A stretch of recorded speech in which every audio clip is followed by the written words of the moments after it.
È straordinario pensare che esponenti di sinistra denuncino il ministro degli interni Salvini perché fa il ministro degli interni. Voglio ricordare che quando governavano loro sono arrivati almeno 700.000 immigrati in Italia, più o meno 160-170.000 all'anno, e i dati ufficiali, non quelli dell'ufficio di qualche partito o della Lega, ma i dati ufficiali ci dicono che fatto 100 solo 7 immigrati, quindi solo il 7% è scappato dalla morte, dalla fame e dalle persecuzioni. Quindi stiamo ospitando il 93% di questi 700.000 migranti senza averne titolo, perché abbiamo i nostri veneti, i nostri cittadini italiani che vivono in difficoltà e magari nessuno li aiuta. Quindi pensare che qualcuno denuncia il ministro degli interni per istigazione all'odio razziale per me significa che denunci un ministro perché fa il ministro. Così il presidente della regione del Veneto Zaia commenta la denuncia presentata a Treviso nei confronti di Matteo Salvini per istigazione all'odio razziale. La Lega compatta fa quadrato attorno al leader con il segretario della Liga, Gian Antonio D'Arè, che rincara la dose. Vorrei essere denunciato anch'io assieme a Salvini perché penso che difendere il proprio territorio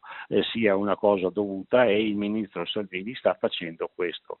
Se poi per loro non va bene e bisogna essere denunciati, voglio partecipare anch'io in maniera attiva ed essere denunciato anch'io. Saluti e baci a Cip e Ciop. Del resto lo stesso Salvini non ha mai fatto mistero delle sue opinioni, postando questo video nei giorni scorsi nel quale commentava l'ipotesi di denunce relativamente all'ultimo episodio della nave Diciotti.